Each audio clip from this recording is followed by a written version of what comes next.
श्रावणी मेला के लिए तैयार है उत्तर वाहिनी गंगा सुल्तानगंज गंगा धाम का। गंगा तैयार है और आपका इंतजार है।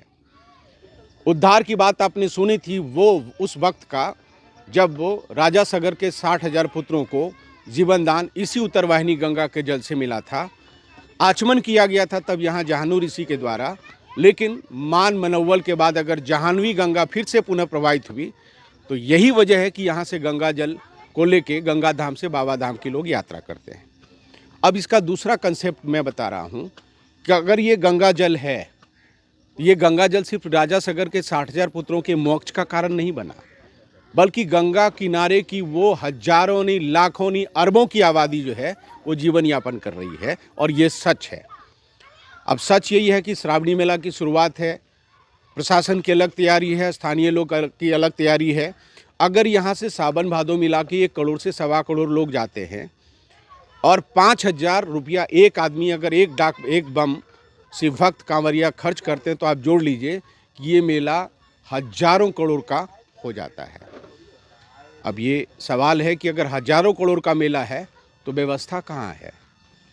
व्यवस्था पे हम बात करते हैं कि लोचन बाबा हमारे साथ हैं। लोचन बाबा आइए ऊपर। आप जो बात कह रहे थे कि हरिद्वार हो गया या दूसरा पर्यटन स्थल हो गया, उसके तरह आपका सुल्तानगंज खूबसूरत नहीं। देखिए, जितने भी महान लोग हैं वो सारे जगह घूरते हैं, ऐसा बात नहीं है। जितना भी तीर्थ स्थल है सब जगह जाते हैं। आज 20 साल से हम देख रहे हैं, श्रीमान लालू जी मुख्यमंत्री थे, उस वक़्त से ही यहाँ का उत्थान होने का नाम चर्चा चल रहा था। सुनिए, जिस रेशियो में होना चाहिए, ये तो सरकार का एक मामूली सा 2-4 पुल जो गिर रहा है, इसका तो कोई निगरानी नहीं हो रहा है। सुल्तानगंज में भी पुल गिर गया तो ऐसा सब पैसा खर्चा होता है, लेकिन फालतू में खर्चा होता है। जो वास्तविकता रहना चाहिए वो चीज़ नहीं है। धार्मिक पर्यटन के नाम से कुछ नहीं। हम छोटे आदमी हैं, हमको तो उतना बुद्धि विचार है नहीं, हम तो उतना ज्ञानी है नहीं।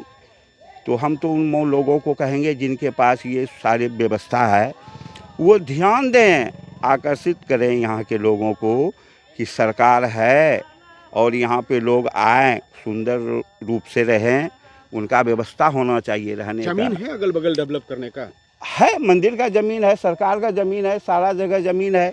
चाहेंगे सरकार तो कुछ भी हो सकता है। कोई ज़रूरी नहीं है कि घाट पे ही धर्मशाला हो, शहर से हटके भी हो। लोग सुविधा खोजता है, होटल में रहता है, व्यवस्था नहीं है, लेटरिन बाथरूम पूरा गंदा रहता है। आखिर सरकार भी क्या करेगा? इसके लिए पूर्ण व्यवस्था होना चाहिए।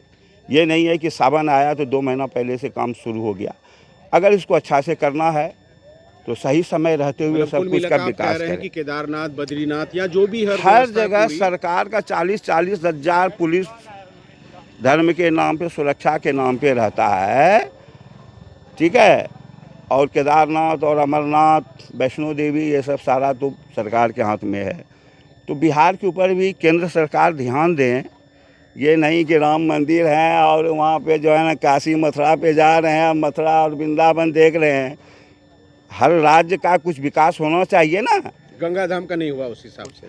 आप तो देख रहे हैं, आपके ऐसे 10-20 पत्रकार भी आते हैं, वो भी देखते हैं, फोटो देखते हैं, पेपर में आता है, लेकिन इसका कुछ व्यवस्था ही नहीं है।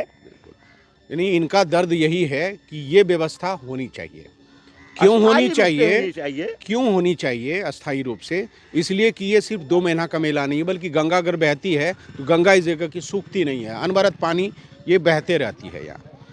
एक और बात है, ये विश्व प्रसिद्ध मेला है, 100 किलोमीटर लंबा मेला है, इको मेडिको रिलीजियस टूरिज्म का सबसे बड़ा पार्ट है। यानी अगर आप एक बार श्रावणी मेला पांव पैदल गए तो आपको अंग्रेजी दवा खाने की ज़रूरत नहीं पड़ेगी। यानी आप सेहतमंद रहेंगे और प्रकृति के आबो हवा में आप चल रहे हैं। तो कुल मिला के ये व्यवस्था सिर्फ और सिर्फ बिहार के इसी गंगा धाम में है। बहती गंगा है, बढ़ रही है गंगा।